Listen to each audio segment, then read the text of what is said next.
Evangelho, segunda-feira da Semana Santa. O Senhor esteja convosco, Ele está no meio de nós. Proclamação do Evangelho de Jesus Cristo, segundo São João. Glória a vós, Senhor. 6 dias antes da Páscoa, Jesus foi para Betânia, onde morava Lázaro, que ele havia ressuscitado dos mortos. Ali ofereceram a Jesus um jantar.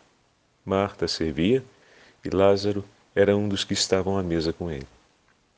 Maria, tomando quase meio litro de perfume de nardo puro e muito caro, ungiu os pés de Jesus e enxugou-os com seus cabelos. A casa inteira ficou cheia do perfume e do bálsamo. Então falou Judas Iscariotes, um dos seus discípulos, aquele que o havia de entregar. Por que não se vendeu este perfume por 300 moedas de prata, para as dar aos pobres? Judas falou assim, não porque se preocupasse com os pobres, mas porque era ladrão. Ele tomava conta da bolsa comum e roubava o que se depositava nela. Jesus, porém, disse, deixai-a. Ela fez isto em vista do dia de minha sepultura. Pobres sempre os tereis convosco, enquanto a mim, nem sempre me tereis. Muitos judeus, tendo sabido que Jesus estava em Betânia, foram para lá, não só por causa de Jesus, mas também para verem Lázaro, que Jesus havia ressuscitado dos mortos. Então os sumos sacerdotes decidiram matar também a Lázaro, porque por causa dele muitos deixaram os judeus e acreditavam em Jesus. Palavra da salvação. Glória a vós, Senhor. Segunda-feira da Semana Santa, em nome do Pai, do Filho e do Espírito Santo. Amém. Queridos irmãos e irmãs, estamos dentro da celebração da Semana Santa. E nessa segunda-feira, a Santa Liturgia nos leva de volta para Betânia. Estamos no 12º capítulo do Evangelho de São João e Jesus, uma semana antes da sua paixão, se encontra na casa de Marta, Maria e Lázaro. E ali toma junto com eles a refeição, acompanhado de seus discípulos.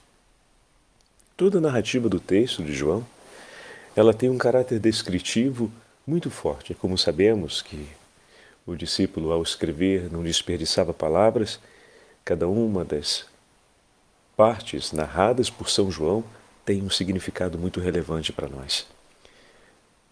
Mas é importante colocarmos já, por premissa inicial, o fato que nosso Senhor caminha para entregar a vida em Jerusalém. E todos os acontecimentos dessa semana que antecede, vamos dizer assim, o dia de sua paixão, são extremamente intensos.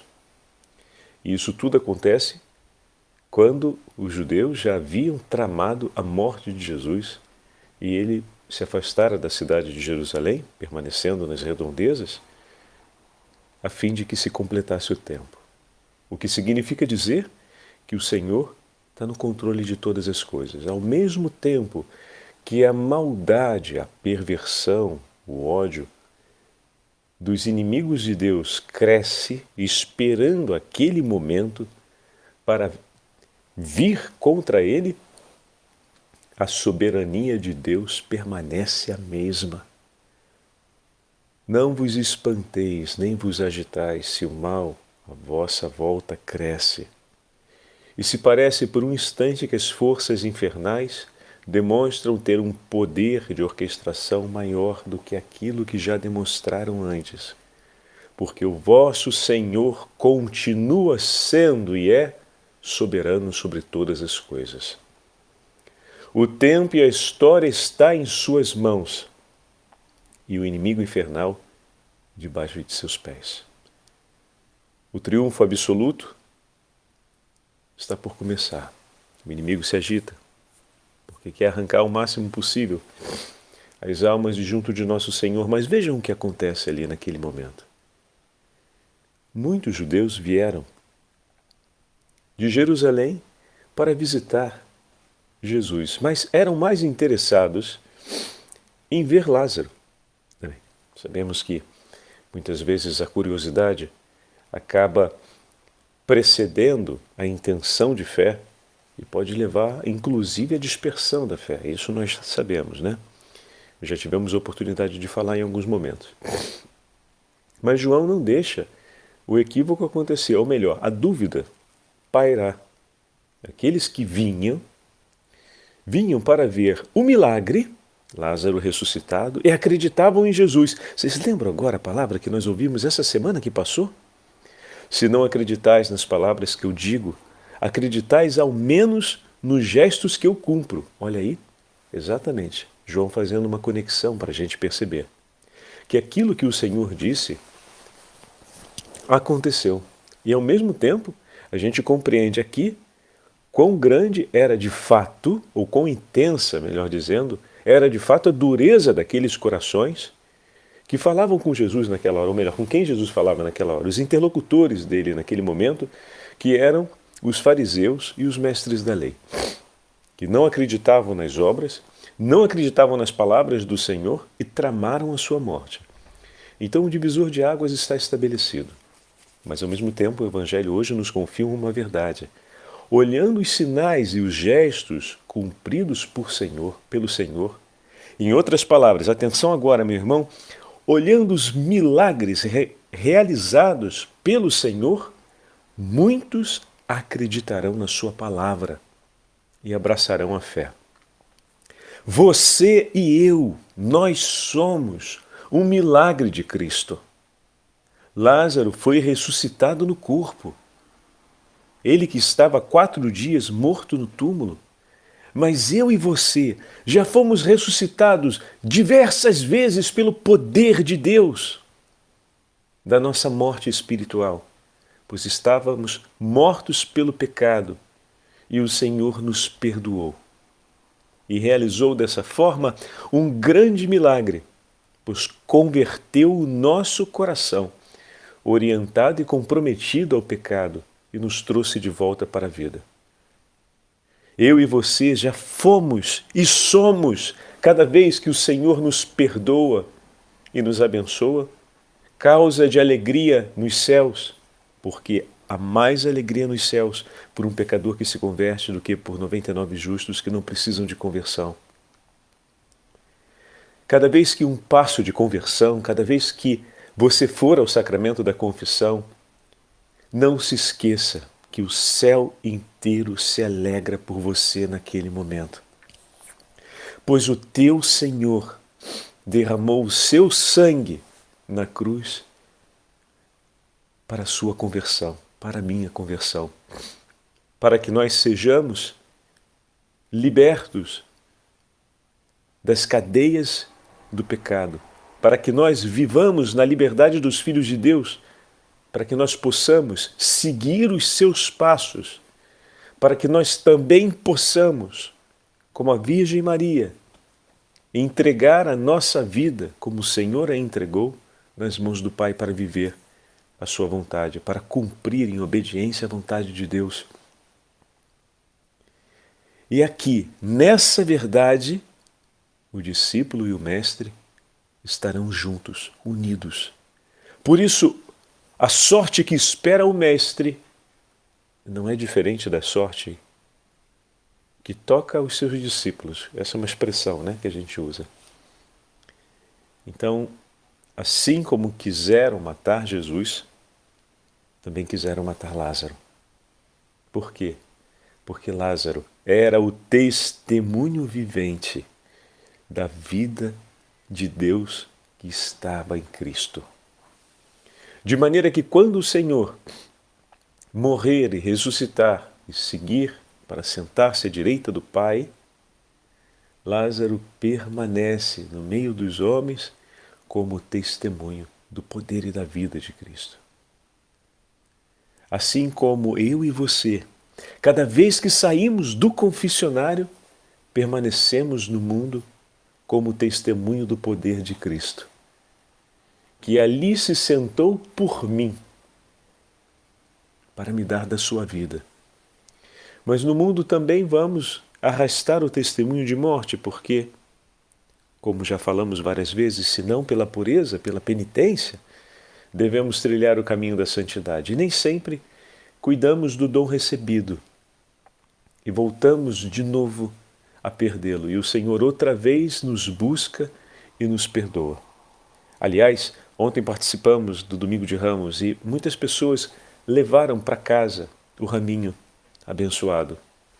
Lembra, meu irmão e minha irmã, e tem isso com você? Faço esse parêntese porque ele merece ser ouvido e guardado no coração. Ontem, quando nós, sacerdotes, abençoamos os ramos, recorda-te, caiu mais água em cima de você do que no seu ramo, e não foi sem razão. Aquele ramo estava em suas mãos como sinal da aclamação que os judeus fizeram ao Senhor quando chegou em Jerusalém. E eles diziam, é um grande profeta, mas ontem na meditação nós falávamos a respeito disso. Quando ouvimos, inclusive, o texto de Santo André de Creta. O que ele nos falava ontem? Aquele ramo que foi elevado, que foi sacudido, significava o acolhimento do grande profeta Jesus que chegava da região da Galileia. Eu e você o conhecemos não como profeta, mas como Senhor da nossa vida. Nós não aclamamos como aquele que vem trazer a palavra de Deus, mas como aquele que é a palavra viva de Deus. Ele tem a vida de Deus, ele é o próprio Filho de Deus. Nós já conhecemos que o seu sangue foi derramado pela nossa salvação e o seguimos porque fomos ressuscitados por ele. Então aquele ramo que nós levamos para a nossa casa, que colocamos na nossa estante, ou que prendemos na porta da nossa casa, ou que colocamos aos pés da Bíblia, ele simboliza a aclamação e o acolhimento. Nós, Senhor, vamos contigo. Jesus entra na cidade de Jerusalém para entregar sua vida, que aquele ramo recorde que Cristo entra na sua casa para entregar a vida pelos seus. Assim como aqueles ramos espalhados pela cidade de Jerusalém testemunham que Cristo escolheu entregar a vida por nós, pela nossa salvação. Jerusalém foi o lugar onde o Senhor entregou sua vida pela nossa salvação. Que esse raminho na porta da sua casa, cada vez que você olhe para ele, você lembre e diga, bendito seja o teu santo nome, Senhor, pois escolhestes entregar a sua vida aqui, nesta casa. Escolhestes derramar o teu sangue aqui, por essa casa, para salvar-nos. Esse é o lugar em que o Senhor escolheu estar conosco para a nossa salvação. Obrigado, Senhor, porque o Senhor escolheu entrar na minha casa para entregar sua vida para salvar minha família. E eu entro contigo, Jesus, porque como teu discípulo eu te aclamo e te acompanho nessa entrada em Jerusalém. Que ao ver aquele raminho na porta de sua casa, você se lembre que o teu Senhor escolheu permanecer contigo, com a sua esposa, com a sua família, com seus filhos, na sua casa, para entregar a vida por vocês. E que você, como discípulo de Jesus, possa dizer, Senhor, eu entrego a minha vida junto contigo, pela salvação da minha família. Como os discípulos disseram, nós também vamos, ontem na narrativa da paixão, e vamos entregar a vida por você. Que nós entremos para entregar a vida por Jesus. E sabendo cada dia que entramos em casa, ao voltar do trabalho, que ali é o lugar onde eu vou para entregar minha vida por amor. E que você peça ao teu Senhor a fortaleza do Espírito para assim realizar. E que todo o sacrifício e tudo aquilo que você for oferecer agora pela sua família, que possa ser pelas mãos dele, que possa ser junto com o sacrifício dele, que possa ser pelo sangue redentor dele, que foi derramado por vocês. Mas ao mesmo tempo, meus irmãos, não se esqueçam. Também os discípulos que disseram de entrar junto com o Senhor em Jerusalém, num momento de fraqueza e de medo, escaparam, fugiram, deixaram o Senhor sozinho. Recorda-te de duas coisas. Ainda que os discípulos tenham escapado, o Senhor não fugiu e não voltou atrás. Ele permaneceu por vocês. Ele não se retirou. E a segunda coisa, em alguns momentos você vai olhar para aquele raminho e vai sentir a amargura de ter tentado escapar ou de ter escapado. Porque por descuido escolheu as piores palavras, tratou mal e feriu as pessoas que você ama. E quando olhando para aquele raminho, o teu coração assim estiver pesado, porque você não conseguiu manter o que você declarou ao teu Senhor, lembra que o teu Senhor entrou na tua casa, o teu Senhor entrou em Jerusalém exatamente para nos salvar e nos curar, exatamente para nos perdoar em meio às nossas fraquezas e nos salvar. Se ao olhar para aquele raminho vem um sentimento amargo no coração,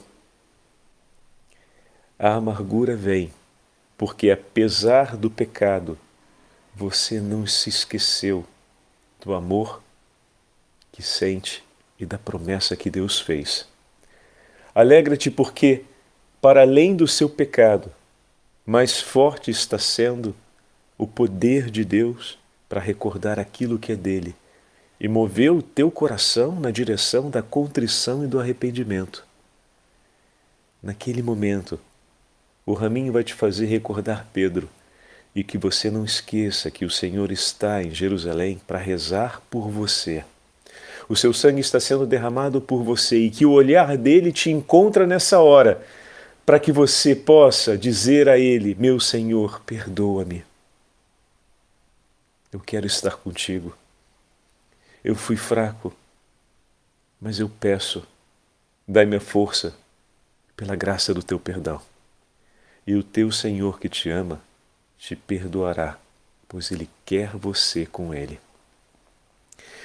No Evangelho de hoje, a gente vê a belíssima imagem de Maria que toma o perfume de nardo e unge os pés de Jesus.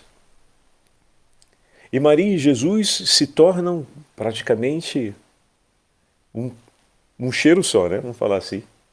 Porque o nardo é muito perfumado. E fica um cheiro só na casa. Os dois estão agora embebidos de perfume, os cabelos de Maria, os pés do Senhor.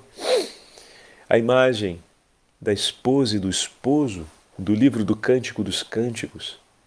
Assim como Paulo vai escrever que a igreja traz em si o bom odor de Cristo, aquele perfume da vida, o perfume da graça, revela a comunhão dos corações. O seu discípulo está sempre em comunhão com o Senhor. O discípulo e o Senhor formam um só coração, o odor de Cristo ressuscitado, o perfume da vida. Mas eis que muitas vozes se levantarão para tentar separar. O protesto de Judas é um protesto que tenta separar o discípulo do Senhor. Mas como assim, Padre Fábio? Se tivesse sido feito aquilo que Judas falou, Maria e Jesus não teriam o mesmo cheiro naquele momento. Não estariam unidos por aquele gesto de amor, de caridade, em que ela testemunha o amor e o zelo por nosso Senhor que está para entrar no tempo da paixão. Jesus, de uma maneira muito linda, vai dizer que Maria antecipa uma honra fúnebre a ele naquele momento. Maria não se dá conta, para ela é um gesto de ternura e de amor com o seu Senhor que ela cumpre. E o Senhor recebe aquilo dali como um ato de amor por uma realidade muito maior que Maria nem sequer pensa que passará pelo coração dela. Olha como nosso Senhor é bom. Ela está entregando para ele algo, pensando em fazer um gesto de caridade, cumprindo um gesto de amor e de caridade com o seu Senhor, de delicadeza com ele, e Jesus recebe isso em uma dignidade muito mais alta que Maria nem sequer pensa em cumprir. Como nosso Senhor é bom, que recebe algo tão pequenino e o avalia com um valor tão grande. Mas não é estranho pensar isso de nosso Senhor, que entregou por nós a sua própria vida. Quando ainda éramos pecadores, hoje Santo Agostinho vai falar na Liturgia das Horas, quando ainda estávamos longe, o Senhor entregou, derramou o seu sangue por nós. Se Ele nos promete a vida eterna, se Ele nos diz para trilharmos a santidade, e nós desconfiamos, nossa, Padre Fábio, mas isso pode ser muito grande. Aí fala Santo Agostinho, recorda-te, muito grande, recorda-te do que Ele já fez por você. Foi muito maior do que isso que Ele está te falando. Te ajudar a ir para o céu, agora, é muito menor do que tudo que Ele já fez por você. Ele derramou seu sangue na cruz por ti. Ele morreu por você e venceu a morte por você. Isso foi muito maior. Então, quando Ele hoje te diz, persevera no caminho da santidade, renuncia, sacrifica, segue-me, guarda no coração as minhas palavras, imita os meus passos, e eu te prometo o reino dos céus. E parece ser algo tão grande, tão difícil. Santo Agostinho vai dizer, olha o que Ele já fez por você. E vendo o que Ele já fez por você, acredite e escolha. E depois ele conclui, porque eu te asseguro, se ao Senhor foi possível fazer tudo o que já foi feito por você, com maior alegria Ele fará aquilo que te promete. É hora, meus irmãos, de abraçarmos essas verdades, pois são elas que aquecem e iluminam o nosso coração. São elas que rendem o nosso espírito forte e que dilata a tal ponto o nosso coração para que ele possa acolher a todos, para que ele possa oferecer o perdão na medida em que nós somos perdoados e a comunhão entre nós seja uma grande alegria. A mesa está posta, Betânia. O Senhor se senta com a sua família amiga de Betânia, e ceia com eles. A cada dia, por meio da oração, a cada dia em que nos reunimos para a Santa Missa, como no último domingo, como no dia de ontem, a mesa está posta e o Senhor senta conosco e se entrega por nós. E ali nós já vivemos a antecipação das alegrias do céu. Que essa certeza dominical nos encoraje semanalmente a percorrermos a estrada do Calvário até o dia em que sentaremos à mesa do banquete na Jerusalém Celeste, na companhia dos anjos e dos santos, para recebermos o Cordeiro de Deus, glorioso, que nos recebe. Que a cada semana se renove a Semana Santa na nossa vida.